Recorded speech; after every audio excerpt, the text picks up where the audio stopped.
بعض کلمات ایسے ہوتے ہیں کہ جو پڑھنے کے اعتبار سے کوئی زیادہ بڑے نہیں ہوتے، زیادہ بڑی دعائیں نہیں ہوتی ہیں، بہت چھوٹے کلمات ہوتے ہیں، لیکن ان پر ملنے والا جو اجر و انعام ہے وہ بہت زیادہ ہوتا ہے۔ انہی کلمات کے اندر چند کلمات یہ بھی ہیں: اللہ اکبر کبیرہ والحمد للہ کثیرہ وسبحان اللہ بکرۃ واصیلا۔ یہ بھی چھوٹے سے کلمات ہیں۔ حدیث شریف کے اندر آتا ہے کہ حضرت ابن عمر رضی اللہ عنہما فرماتے ہیں کہ ہم حضور صلی اللہ علیہ وسلم کے ساتھ نماز پڑھ رہے تھے، کسی صحابی نے ان کلمات کو پڑھا تو اللہ کے نبی علیہ الصلاۃ والسلام نے ارشاد فرمایا کہ یہ کلمات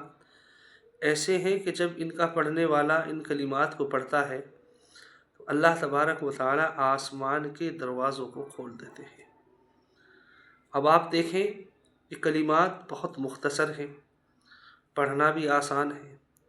اور ملنے والا جو اجر ہے وہ کتنا بڑا ہے کہ جو بندہ پڑھ رہا ہے اللہ تبارک و تعالی اس کے لیے آسمان کے دروازوں کو کھول رہا ہے۔ تو یہ وہ کلمات کہ جن کا پڑھنا بہت آسان ہے، کوئی مشکل نہیں ہے، لیکن انعام بہت زیادہ ہے۔ تو آپ حضرات بھی ان کلمات کو پڑھا کریں، یاد کرنے میں کوئی زیادہ مشکل نہیں ہوگا، کوئی زیادہ دقت پریشانی پڑھنے میں بھی نہیں آئے گی، اور جو اس پر ملنے والے اجر و انعامات ہیں وہ انعامات آپ تمام لوگوں کو بھی حاصل ہوں گے۔